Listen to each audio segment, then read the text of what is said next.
تبارك الذي نزل الفرقان على عبده ليكون للعالمين نذيرا. إن الحمد لله نحمده ونستعينه ونستغفره ونؤمن به ونتوكل عليه ونعوذ بالله من شرور أنفسنا ومن سيئات أعمالنا. من يهده الله فلا مضل له ومن يضلله فلا هادي له. وأشهد أن لا إله إلا الله وحده لا شريك له وأشهد أن محمدا عبده ورسوله. أما بعد فإن خير الحديث كتاب الله وخير الهدي هدي محمد صلى الله عليه وسلم وشر الأمور محدثاتها وكل محدثة بدعة وكل بدعة ضلالة وكل ضلالة في النار. أعوذ بالله من الشيطان الرجيم. بسم الله الرحمن الرحيم. يا أيها الذين آمنوا اتقوا الله حق تقاته ولا تموتن إلا وأنتم مسلمون. يا أيها الذين آمنوا اتقوا الله وقولوا قولا سديدا يصلح لكم أعمالكم ويغفر لكم ذنوبكم ومن يطع الله ورسوله فقد فاز فوزا عظيما. وقال تعالى في موضع آخر: يا أيها الذين آمنوا قوا أنفسكم وأهليكم نارا وقودها الناس والحجارة. ہر قسم کی حمد و ثنا، کبریائی، بزرگی، بڑائی اللہ تبارک و تعالیٰ ہی کے لیے. درود سلام نازل ہو میرے اور آپ کے آقا جناب محمد رسول اللہ صلی اللہ علیہ وسلم پر.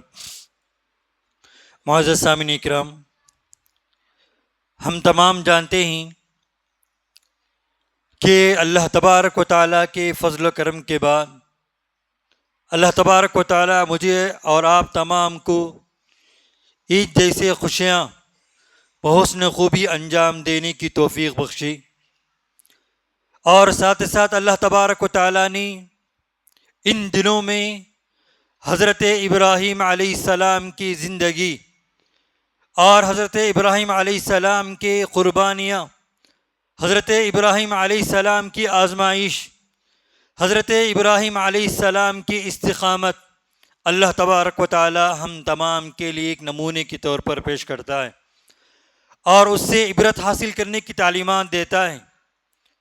ہم میں سے ہر آدمی کے لیے، چاہے مرد ہو چاہے خواتین ہو، چاہے بڑے ہو چاہے چھوٹے ہو، ہر انسان کے لیے اللہ تبارک و تعالی ابراہیم علیہ السلام کی زندگی میں عبرت حاصل کرنے، اپنی زندگی میں نافذ کرنے کی تعلیمات دیے جاتے ہیں.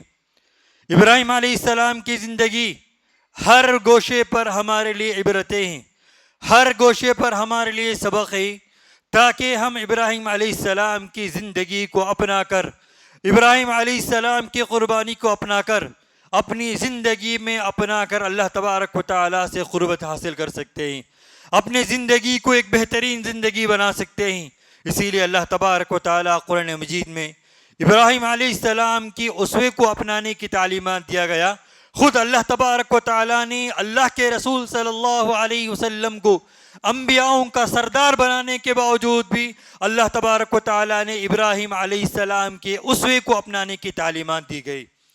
اتنی بڑی اللہ تبارک و تعالیٰ اللہ کے رسول صلی اللہ علیہ وسلم کو تعلیمات دی جا رہی ہے تاکہ ابراہیم علیہ السلام کی زندگی سے جو عبرتیں، جو سبق ہم کو ملتے ہیں، وہ تاکہ ابراہیم علیہ السلام کی سنتوں کو باقی رکھنے کے لیے. ہم تمام جانتے ہیں کہ ابراہیم علیہ السلام کی زندگی کن کن مراحل سے گزرے، کن کن مراحل سے اللہ تبارک و تعالیٰ نے ابراہیم علیہ السلام کو آزمایا گیا.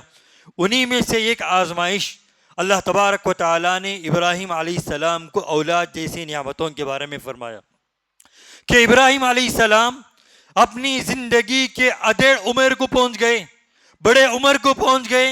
اللہ تبارک و تعالیٰ نے ان کو اولاد کے دولت سے محروم رکھا. اس کے بعد اللہ تبارک و تعالیٰ نے ابراہیم علیہ السلام اللہ تبارک و تعالیٰ سے دعا کرتے تھے، التجا کرتے تھے، نیک اولاد کی تمنا کرتے تھے، نیک اولاد کی دعائیں کرتے تھے. خود اللہ تبارک و تعالیٰ نے ابراہیم علیہ السلام کی دعا کو قرآن مجید میں نقل کیا گیا.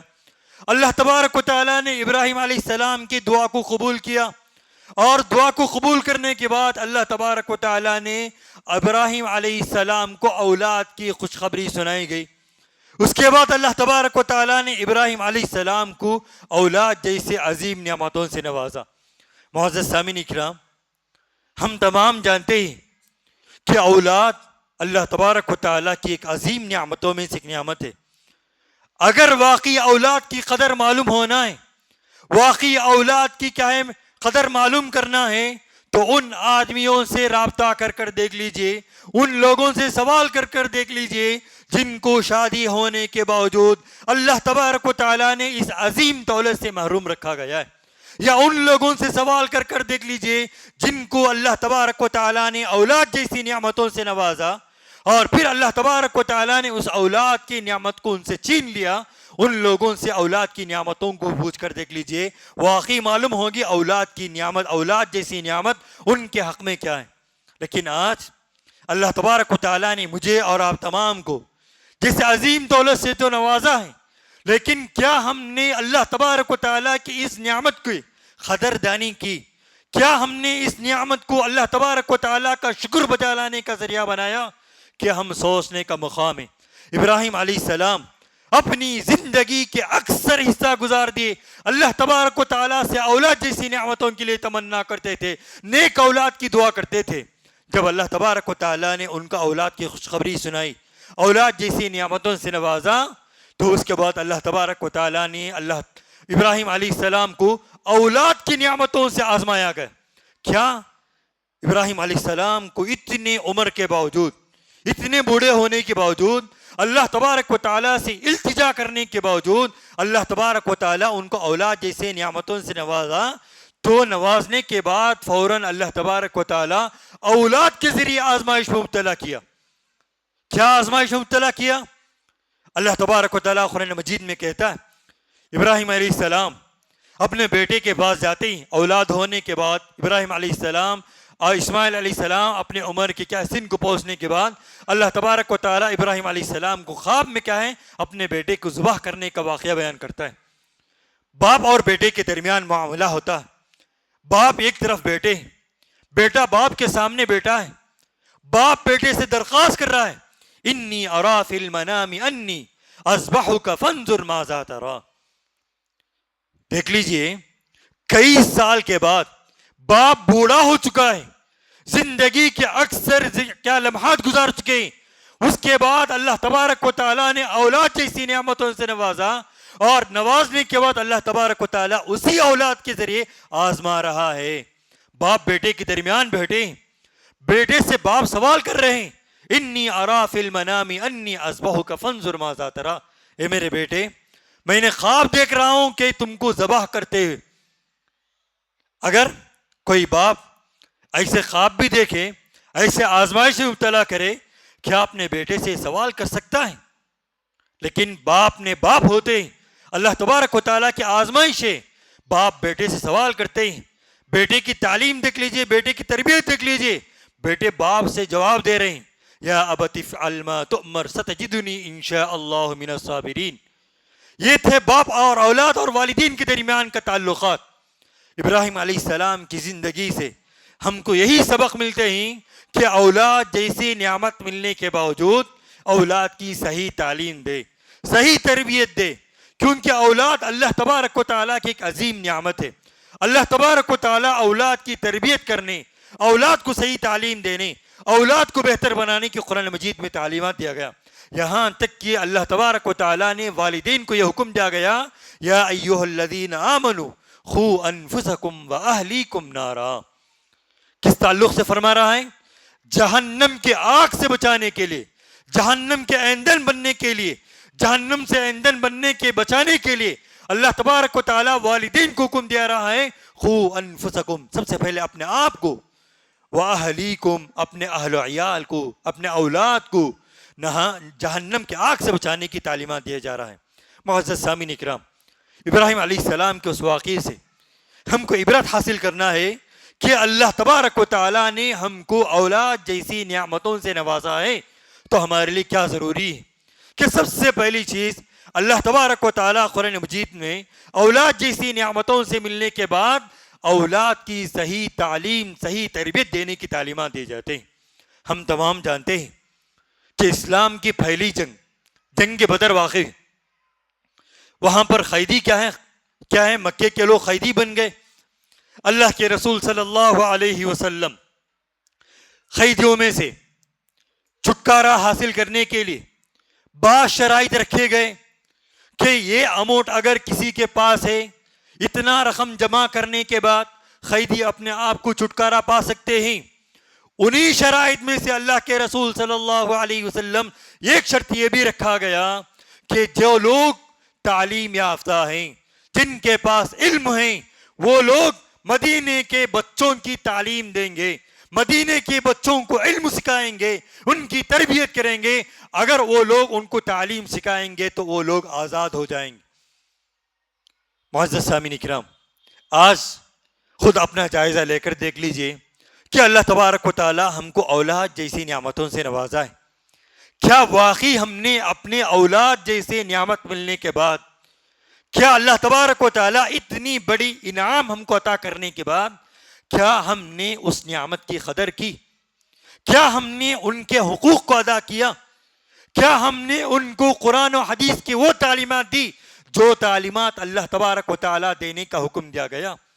سب سے پہلی چیز، اللہ تبارک و تعالی قرآن مجید میں لقمان حکیم کی وہ آیتوں کا تذکرہ کرتا ہے جنہوں نے اپنے اولاد کے لیے نصیحت کی۔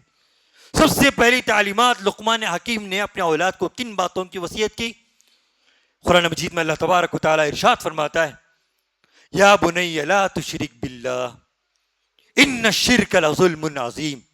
لقمان حکیم نے اپنے اولاد کو سب سے پہلے بنیادی تعلیمات یہ دے جا رہے ہیں کہ لا تشرک باللہ، اللہ تعالیٰ کے ساتھ کسی کو شریک نہ ٹھہراؤ۔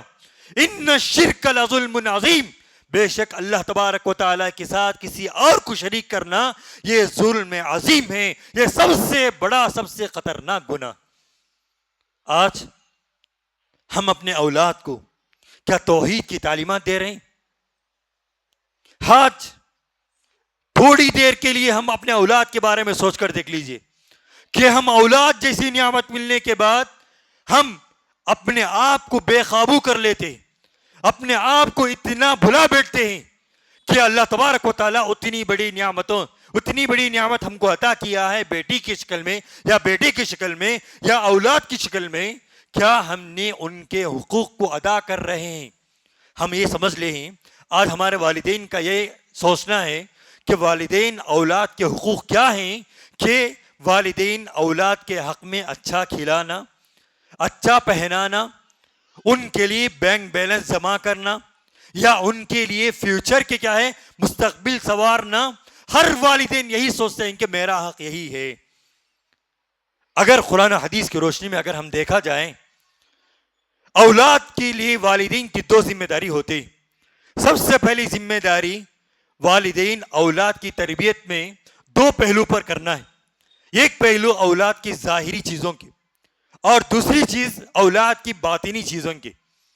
قرآن حدیث میں دونوں چیزوں کا بہت اہم تذکرہ کیا گیا ہے۔ دونوں اتنے اہم ہیں کہ والدین کو اللہ کے رسول صلی اللہ علیہ وسلم نے ضامن قرار دیا گیا ہے۔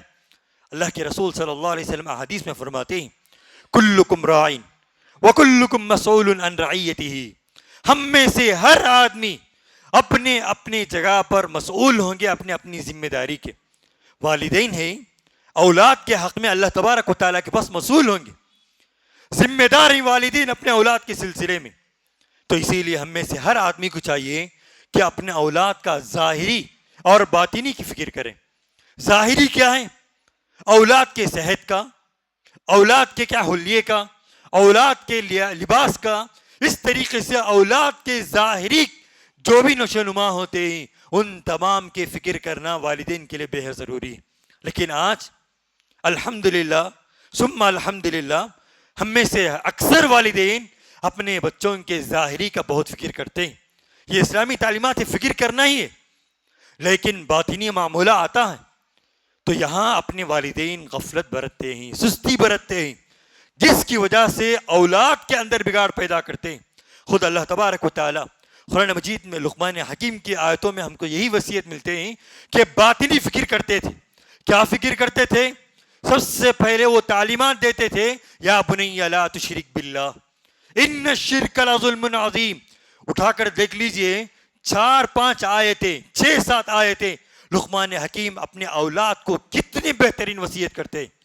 اگر وہ 4-5 آیتوں کی وصیت اس کے مطابق اپنے اولاد کو تربیت کر لیں گے، واقعی عند اللہ تبارک و تعالیٰ کے پاس ہم چھٹکارا پانے والوں میں سے ہو جائیں گے. ہمارے اولاد ہماری آنکھوں کی ٹھنڈک بن جائیں گے. ہماری اولاد ہم کو جہنم سے بچا کر جنت میں لے کر جانے کا ذریعہ بن جائیں گے. اس کے بعد آگے لقمان حکیم اپنے اولاد کو وصیت کرتے ہیں، ایک تو ظاہری. اس کے بعد آگے بڑھتے ہیں، وصیت کرتے ہوئے فرمایا یا بنیا، اپنے اولاد کو وصیت کرتے ہیں کہ نماز کا حکم دیتے ہیں، برائیوں سے روکتے ہیں. اقیم الصلاۃ وامر اقیم الصلاۃ تنہا عن الفحشاء. اس کے بعد ابراہیم کیا ہے، حضرت لقمان علیہ السلام، لقمان حکیم نے کیا ہے اولاد کی کیا ہے وصیت کرتے ہیں، وقصد فی مشعک واغضض من صوتک. یعنی اپنے اندر عاجزی پیدا کرنے، انکساری پیدا کرنے کی تعلیمات دیتے ہیں. کیوں کہ انسان کے اندر تکبر نہ آ جائے. بچپن ہی سے بچوں کو عادت ڈالتے ہیں کہ اپنے اندر کیا ہے وہ تکبری کی صفت کو کیا ہے ختم کرنے کی تعلیمات دیتے ہیں. صرف زمین پر اکڑ کر چلنے کی تعلیمات نہیں گئی، بلکہ کیا لقمان حکیم نے اپنے اولاد کو یہاں تک حکم دیا گیا کہ اپنے آواز کو بلند نہ کریں، اپنے آواز کو کیا پست رکھیں. کہ اتنی کیا ہے احتیاط کرتے تھے اپنے اولاد کی تربیت میں. معزز سامعین کرام، اللہ کے رسول صلی اللہ علیہ وسلم جب اولاد کی تربیت کے معاملات آتے ہیں کہ ان کو پیار بھری انداز میں، محبت بھری انداز میں تعلیمات دینے کی حکم دیا گیا. کہ آج دیکھ لیجئے کہ اگر بچہ کوئی غلطی کرتا ہے، والدین بہت جلد کیا ہے بھڑک جاتے ہیں، غصے میں آ جاتے ہیں. کہ اسلام ہم کو یہی تعلیمات دیا جاتا ہے کہ اولاد کی تربیت میں والدین کو چاہیے کہ وہ محبت کے انداز میں تربیت کریں، پیار بھری انداز میں تربیت کریں، بچوں کو صحیح تعلیمات دی جائے. کہ قرآن و حدیث میں اگر ہم دیکھا جائیں تو ایک طرف ظاہری کیا ہے ان کے فکر کرنے اور دوسری طرف ان کی باطنی فکر کرنے کی تعلیمات دی گئی. اسی طریقے سے اللہ تبارک و تعالیٰ نے اولاد کی تربیت میں یعقوب علیہ السلام کی مثال بیان کرتا ہے کہ جب یعقوب علیہ السلام اپنی زندگی کے آخری مراحل پر پہنچ گئے، انہوں نے اپنے اولاد کو بلایا، اولاد کو بلا کر سوال کرنے لگے. خود اللہ تبارک و تعالیٰ قرآن مجید میں ارشاد فرماتا ہے کہ ام کنتم شہداء اذ حضر یعقوب الموت. جب یعقوب علیہ السلام کی موت کا وقت قریب آ گیا، انہوں نے اپنے اولاد کو جمع کیا، انہوں نے اپنے اولاد سے سوال کیا ما تعبدون من بعدی، تم میرے بعد کس کی عبادت کرو گے.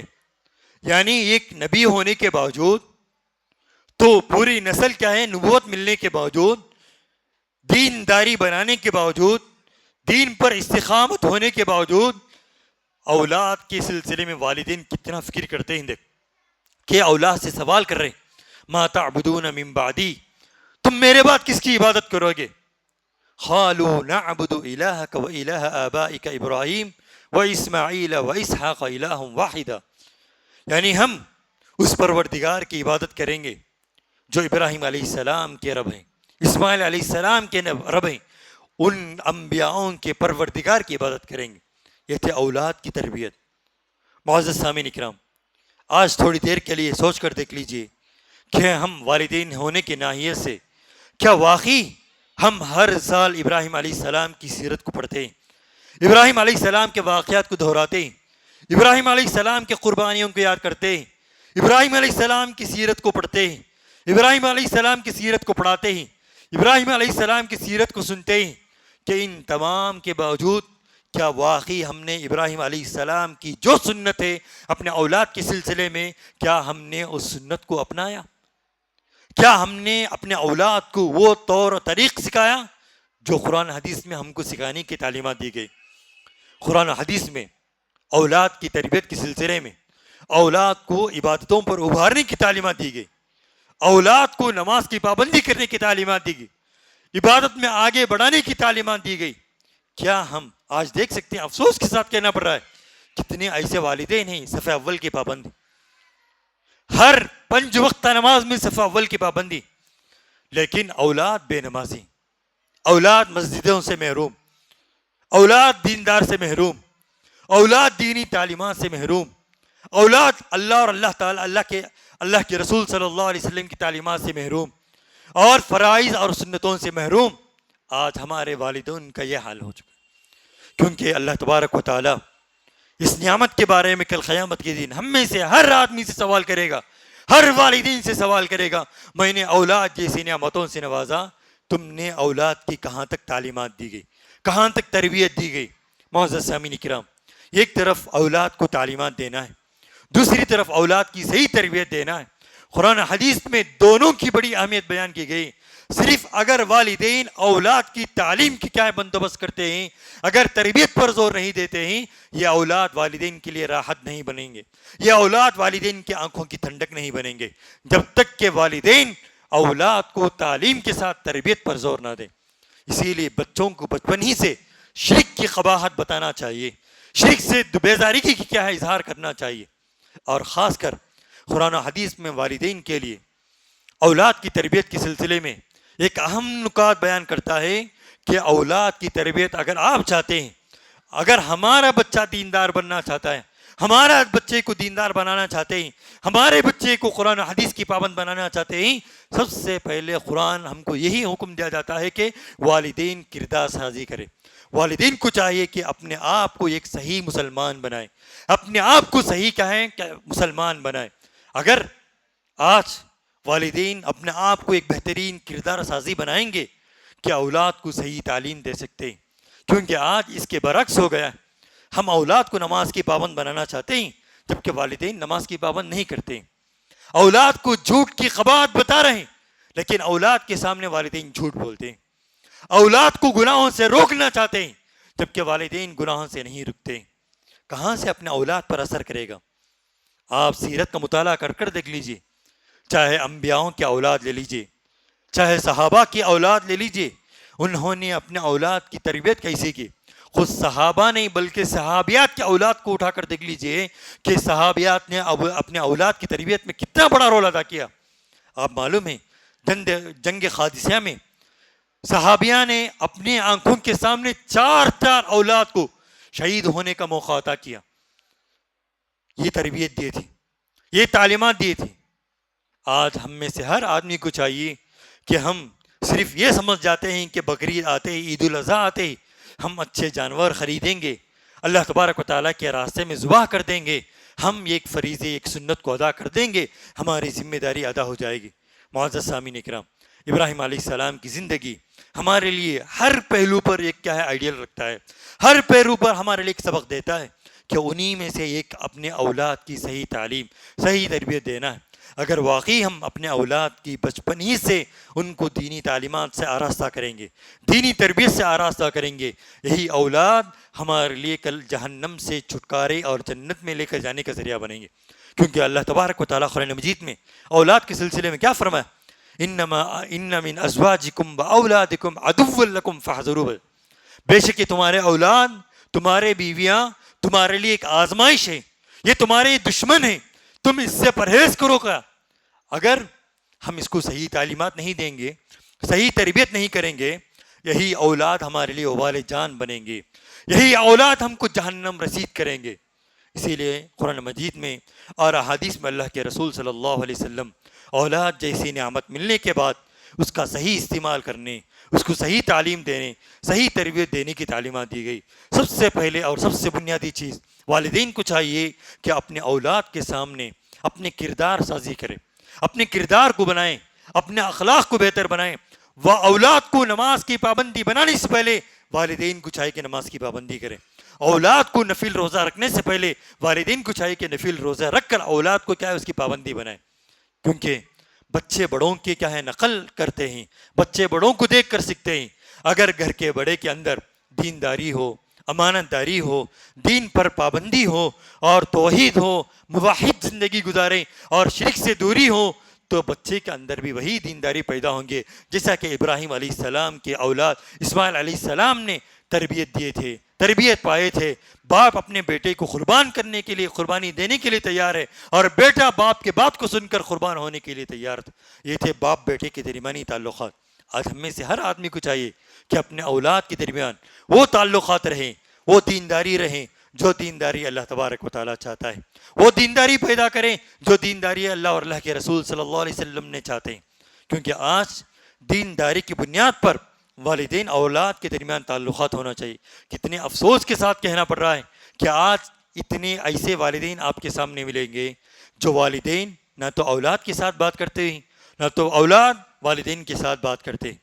کتنے ایسا اولاد، اس سے بڑی محرومی کیا ہو سکتے ہیں کہ اولاد جیسی نعمتوں ملنے کے باوجود یہ ہمارا رویہ ہو، یہ ہمارا تعلقات ہو، یہ ہمارا کیا ہے کہ اخلاق ہو، تو ہم اس سے بڑے نقصان اٹھانے والوں میں سے ہو جائیں گے.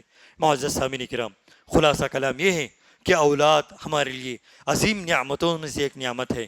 اس کی صحیح قدر کرنی ہے، اس کی صحیح استعمال کرنی چاہیے. کیونکہ قرآن حدیث میں اللہ تبارک و تعالیٰ نے اولاد جیسی نعمت ملنے کے بعد والدین کی بڑی ذمہ داری عائد کی ہے. خود اللہ تبارک و تعالیٰ قرآن مجید میں اولاد کو صحیح تعلیم دینے، صحیح تربیت دینے، بار بار دعا کرنے کی تعلیمات دی گئی. خود اللہ تبارک و تعالیٰ عباد الرحمن کا جہاں تذکرہ کیا، اللہ تعالیٰ کے نیک بندوں کا جہاں تذکرہ کیا، انہی نیک بندوں میں سے ایک بندہ وہ بھی ہے. اللہ تبارک و تعالیٰ سے دعا کریں گے، ربنا حب لنا من ازواجنا وذریاتنا قرۃ اعین وجعلنا للمتقین اماما. کتنی بہترین دعا ہے. دیکھ لیجئے کہ اللہ تبارک و تعالیٰ اس دیواجی زندگی میں جڑنے کے بعد جو بندہ دعا کرتا ہے، ربنا حب لنا من ازواجنا، اے میرے پروردگار میرے بیویاں کو، حب لنا من ازواجنا وذریاتنا، اور اپنی ذریات، اپنے اولاد کو، قرۃ اعین، میری آنکھوں کی ٹھنڈک بنا، وجعلنا للمتقین اماما، اور متقیوں کا امام بنا دے. یہ تھا اللہ تعالیٰ کے نیک بندوں کی صفات. اللہ تعالیٰ کے عباد الرحمن، اللہ تعالیٰ کے نیک بندوں کی صفات یہ ہے کہ اللہ تبارک و تعالیٰ ان کو وہ نعمت ملنے کے باوجود اللہ تبارک و تعالیٰ سے دعا کر رہے ہیں کہ میرے پروردگار میری بیوی، میرے اولاد کو میرے آنکھوں کی ٹھنڈک بنا اور متقیوں کا امام بنا. اگر واقعی ہمارے اولاد متقیوں کا امام بننا چاہیں گے تو سب سے پہلے ہم کو متقی بننا چاہیے. ہم کو کیا ہے، دیندار بننا چاہیے. ہمارے اندر وہ کردار سازی ہونی چاہیے، ہمارے اندر وہ امانت داری ہونی چاہیے.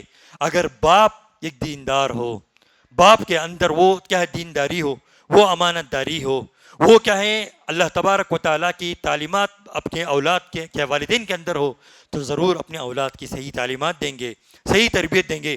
اگرچہ کہ والدین اولاد کو تعلیم بھی نہ دیں، اولاد والدین کی تربیت کو دیکھ کر، والدین کے رہن سہن کو دیکھ کر، والدین کے اخلاق کو دیکھ کر اولاد خود کیا ہے نمازی بنیں گے، دیندار بنیں گے، امانت دار بنیں گے، باصلاحیت بنیں گے. اولاد کے اندر وہ اخلاق ہوں گے جو اخلاق اللہ اور اللہ کے رسول صلی اللہ علیہ وسلم چاہتے ہیں.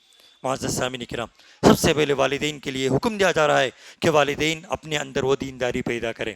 اس کے بعد اپنے اولاد کی فکر کرے، اپنے اولاد کی آخرت کی فکر کرے، اپنے اولاد کی دینداری فکر کرے، اپنے اولاد کو جہنم سے بچنے کی فکر کرے، اپنے اولاد کو موحد بنانے کی فکر کرے، اپنے اولاد کو شرک سے دور کرنے کی فکر کرے. یہی فکر ہمارے دنیاوی کامیاب ہے، آخرت کی کامیابی ہے. اسی میں ہمارے لیے نجات ہے، اسی میں ہمارے لیے کامرانی بھی ہے. اللہ تبارک و تعالیٰ سے دعا ہے کہ اللہ تعالیٰ ہم تمام کو اولاد جیسی نعمت ملنے کے بعد اولاد کی صحیح تعلیمات دینے، صحیح تربیت دینے کی اللہ تبارک و تعالیٰ ہم تمام کو توفیق عطا فرمائے.